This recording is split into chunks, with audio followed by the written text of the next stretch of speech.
Go to the Next question, madam.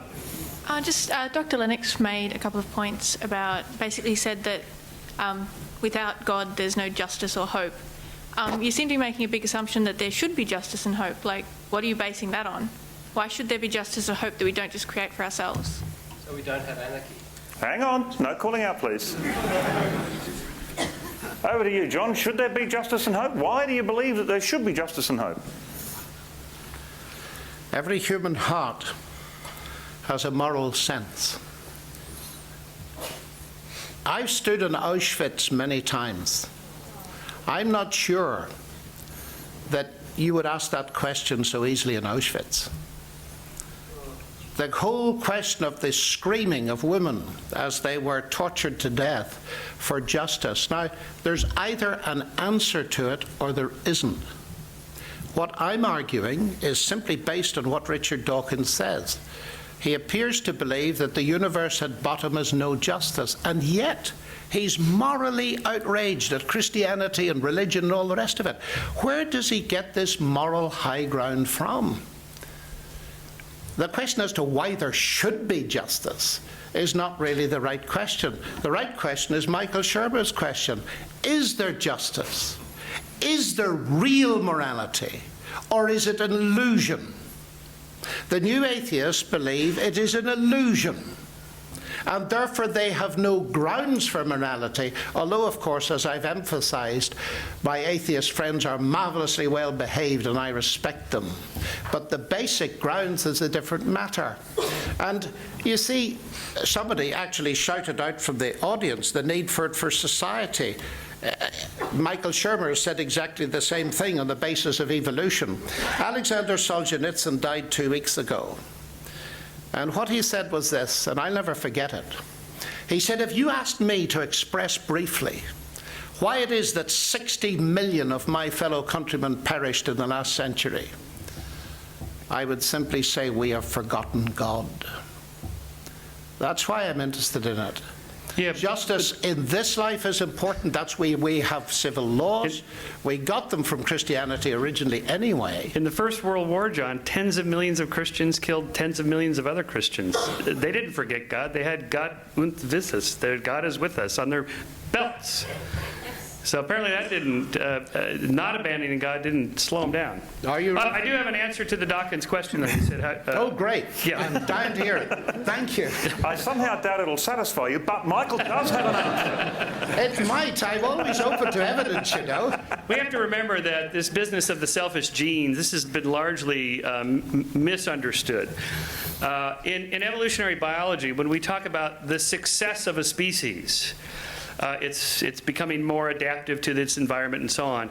It doesn't mean getting faster, fitter, as in stronger and better and smarter. It means whatever it takes to get your genes in the next generation. It may be that becoming slower and smaller and dumpier and uglier and whatever, that's what it takes. And it isn't just selfish, cutthroat, nasty, brutish behavior that leads to more successful getting your genes into the next generation. In social mammals, it means being extremely cooperative, pro-social, altruistic. That is, having a moral sense within your group, with your fellow group members. I'll give you just one simple experiment. It's a very famous experiment called the trolley problem. It's now been done so much, it's called the trolleyology. Anyway, so you're walking down a track, and there's a split in the track, and there's 5 workers down one side of the track, and the train is hurtling down. They don't see them. The train's about to hit them and kill them all. And you're standing there at a switch. If you throw the switch, the train will go down the other track where it will kill 1 worker. All right? Do you throw the switch? How many of you would throw the switch, kill 1 to save the 5? Really? You just let 5 die? And, okay, so in experiments like this, most people say they'd throw the switch. Second scenario is you're standing on a bridge over the track. The train is hurtling down. It's about to kill the 5 workers who don't see it coming. Standing next to you on the bridge is a great big guy, you know, like Paul. And if you throw him off the bridge and he lands on the track, the train hits him, kills him, you've saved the 5 workers. Would you throw him off the bridge? Maybe I shouldn't ask that for you. Yeah, be very careful in your answers, please, ladies and gentlemen.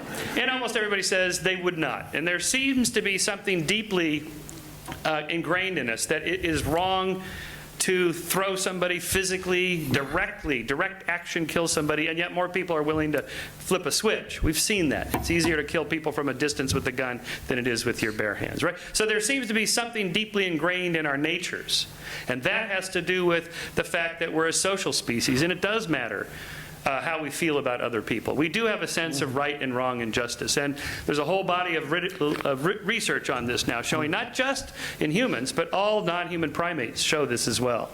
So we evolved a moral sense.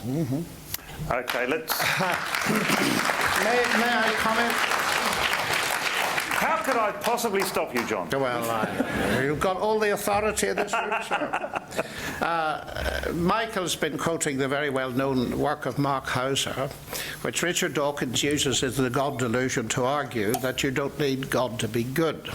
The switch tracks dilemma is one we commonly use in ethics to show that people of all kinds of different backgrounds and so on tend to have the same inbuilt morality. And I'm grateful for him for mentioning it, because it proves exactly the point I was making earlier. That is exactly what you would expect if Christianity were true.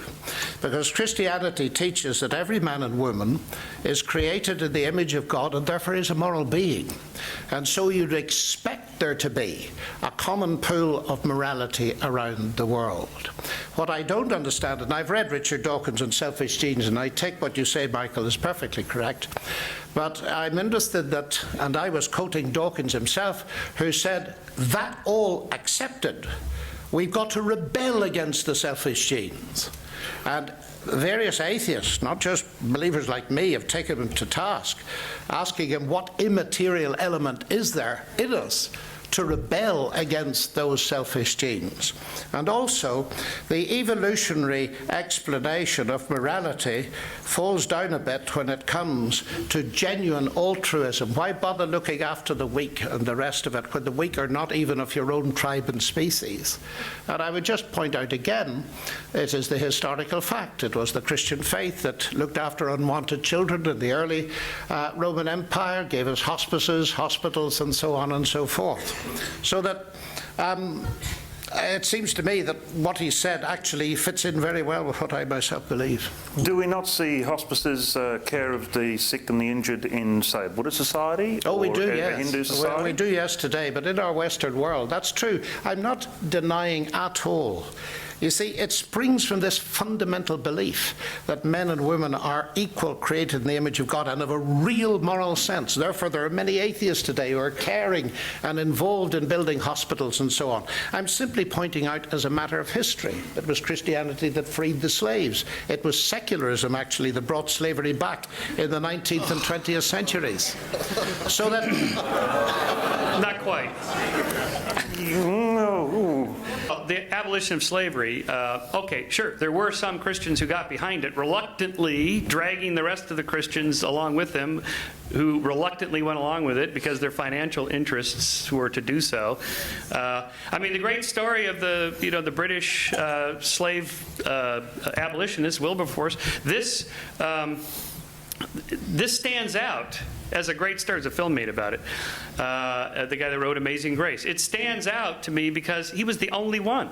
These guys are all Christians who he couldn't convince. It took him decades to convince. So it isn't like Christianity was behind this the whole way. It sort of reluctantly got drug into it as the modern world shifted toward more and more inclusiveness of more people to be considered as human. Yeah. Let's